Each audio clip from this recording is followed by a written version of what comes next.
Hey, welcome to Real People, Real Life here in Wichita, Kansas. America! Woohoo! We're still having jams and jellies, okay?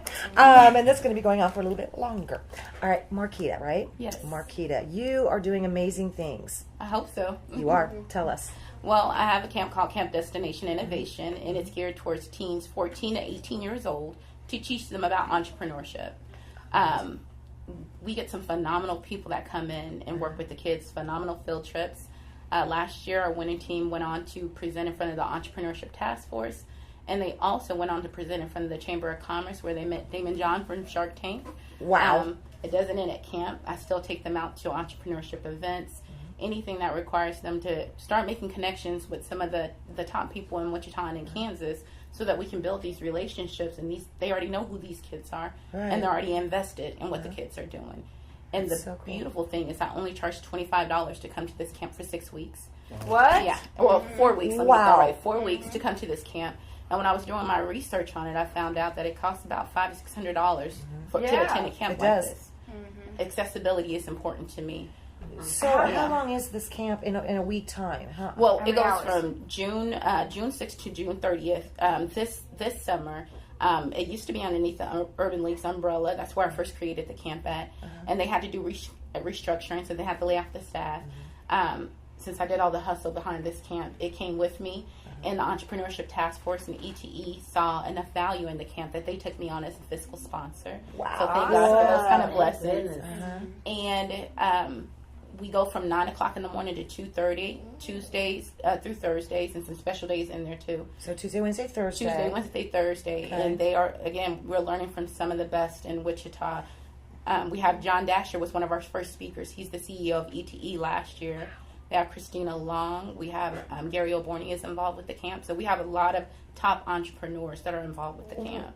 Are you looking for more entrepreneurs? I am looking for. We're still filling dates on the camp right now. Wow! And we have 2 weeks left, but we're still filling in time slots for people to come in and do, come and speak to the kids or to come and do some field trips.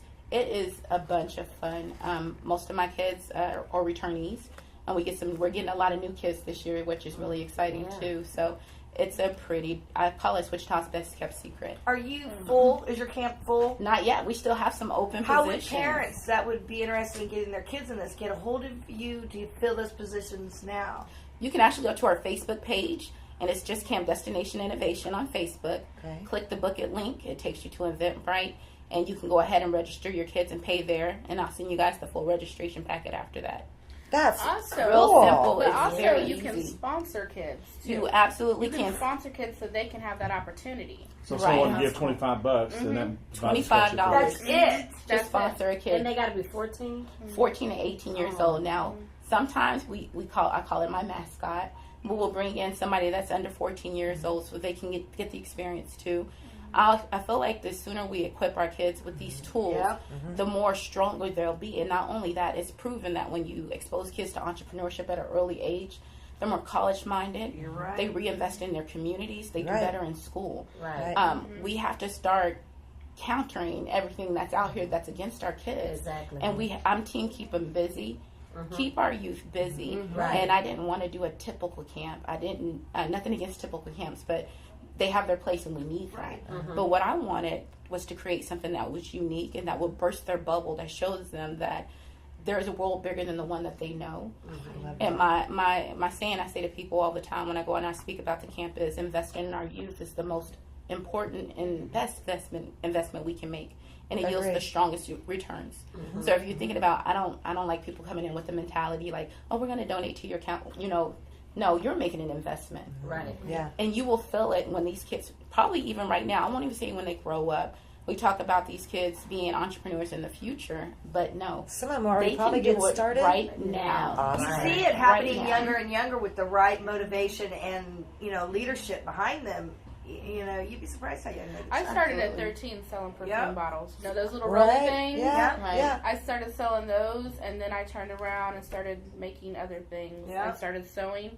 But I made a lot of money. I bought my first car with my own money. Right? So did I. Yeah. Well, it's kind of a good segue in because, this is an entrepreneurship. Exactly. I was thinking that. And I've got some folks that I know out in California They make a product called Brandini Toffee. It's a couple of high school kids that decide to make some toffee to go on a school trip to Greece. Well, it's now become a multi-million-dollar business. Wow. And that's essentially that's what entrepreneurship is taking an idea and being able to take that beyond just the idea to a place of practice. And executing. Yeah. And that's what we teach these kids. When I say we're doing entrepreneurship, it's not fluff. Right. The Chamber of Commerce will be involved this year. We're teaching the kids how to do the business plans.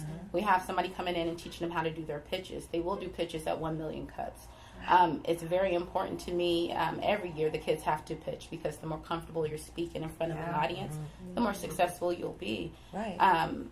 They're at the River Festival. We're actually going to be featured on June the 9th at the Wichita Boathouse at the Futurepreneur event with other youth entrepreneur type events there. So it's going to be such a phenomenal camp. Heck yeah. I'm excited. We were the very first year. I was more focused on STEM, but we were like the first group to ever go to Cargill's Innovation Lab. The kids became food scientists for a day. Oh, that's cool. And it was one of their favorite things that they have ever done at the camp. And they actually, got to talk with the food scientists, and they bring out all the food, and the kids got to create and present their foods to the food scientists. It's just about showing these kids there's another level to where you want to go and what you want to be. Right. And so I have this thing about not putting our kids in boxes. Right. So I'm one of those people with the bat that I'm breaking down the box. Right. You are limitless. You can be anything that you want to be. You do not have to wait. You can start today. Right. And when I was going to these entrepreneur events, I was looking at the businessmen, and I was like, you know what? They're bringing their sons to these events. By the time these boys are 18 years old, not only will they have the tools to be successful entrepreneurs, they have the network and the resources. This is amazing. So, what about kids that don't have that? Right. What are we doing for them? And we talk about building a better ecosystem for Kansas. We do that by granting accessibility to kids that don't normally have these kind of accessibilities. Right. And then I was thinking about our daughters too, which would take us to a whole nother thing. But we as women, if we were to bring our children to these events, we would look like we don't have babysitters. Right. And we need to start to change the narrative on this. My daughter goes with me to every single entrepreneurship event I go to. My daughter is, I'm not a baby anymore. In fact, I'm a grandma. But when I first had her, she went to work with me every day, except when I worked the night schedules, because I worked 2 full-time jobs. But that's what most of us single moms have had to do. And a lot of us still keep going and doing it today. But yeah, I took her to work with me all the time during the day. And I'm really proud of her. She just got a big contract. She works for Verizon. She's in the business department. I'm so gosh darn proud of her. I can't stand it. But you're right. But yeah. They do shun women when we bring our kids and look at it like it wasn't our choice. Like we're forced to because we look unprofessional. Like we did not have babysitters. I wanted but when men do that, it was it's empowering. Look at the farmers markets that I work at. Yeah. It's a family affair. They always bring their kids. Absolutely. They're raising their kids around the farm. Yeah. Their interest in the business. So, I mean, to me, it's like, when you talk about, you think it's strange sometimes when, people bring their kids to work. I don't see it. To me, that's normal. Yeah, that it should absolutely be. I agree. It should be. It should be. It absolutely should. And I had the blessing of, with my past jobs, it was always kid friendly. But not every job is like that. That's right. And then just changing the mentalities. We are teaching our kids how to be safe in an unsafe world. Exactly. So we're teaching them, the traditional route, which is to, go to school, get your degree, and get a job. Well, you're not getting a job right when you get out now. So we need innovators. We need job creators. We need people that are out there ready to take the risk and formulate these jobs so these kids that do go to college have places to go to. Right. Or actually go to college and create, companies. And so I don't want them to wait till college. I want them to find out now. I want these kids to go into college and be like, bam, they're already there and they already have the tools to be successful. So do people volunteer to help you with this camp, or do you have employees? How does that work? I have this year, I'm so lucky this year, but I actually have 3 people helping me this year. I always have people come in and volunteer to actually help run the camp with me. But usually putting it together, I'm a one-woman show, which is exhausting. And now I have 3 people helping me, which they're a blessing and they're volunteering. This is my first year on my own, so I don't have an umbrella. Right. And so any donations, any investments, let's say this the right way. Yeah. any investment will help and allow us to take these kids to next levels. I have big dreams for this camp, and my hope is that we continue to grow by leaps and bounds every single year.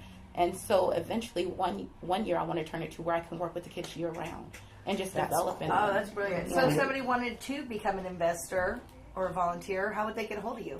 Call me 316-308-8045 or email me at Marquita Atkins, which is MarquettaAtkins@gmail.com.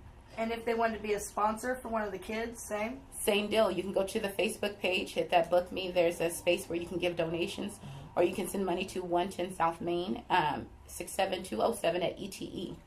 But I think another thing, we talk about kids going to college and using those skills. But with something like this, not everybody's made for college. Not everybody's made And for if they college. can learn those basic skills to create their own business, that's a huge improvement from what was available in the past. It's so empowering to tell these kids that you can be the master of your own dreams. That when you go to work for somebody, and don't get me wrong, we all need labor, we all need workers, but you are actually putting into somebody else's stream. Right. Why not invest in your own? Right. And so we need to change the mentality on how we're raising our kids. And and that safe route is not always the best route. Right. Sometimes it's okay to take a leap of faith and believe in yourself and know that you are capable of doing it. And if you fall the first time, you dust yourself off, you learn from it, and you keep on going. That's right. So there's just so much fun stuff that goes on in this camp. They get accessibility to so many neat people. And I have yet to have a kid that said that the camp sucked. I have never had that happen yet. I literally have kids texting me or emailing me, "Are you doing camp this year?" Because they were afraid, that I was going to do camp. And I'm like, no, I'm going to figure out a way to get it done. And I might be working with sardines, but I'm going to give them caviar. So I want you to one time go real slow with the easiest one to remember. Camp Innovation has a Facebook page. It's Camp Destination Innovation. Destination Innovation. Okay. Destination Innovation on Facebook. Okay. I know we got to wrap again. Man, time flies. Thank you guys. Thank you for having me. I appreciate you guys so much. Thank you. Keep us posted. Anything we can do to help us. And thank you, Carol, for pointing her out to me. Thank you. I appreciate her. She's a blessing. When people just come out of the blue and bless you. Good job, Carol. I got Wow. Okay. We'll be right back. More Real People, Real Life. Love ya.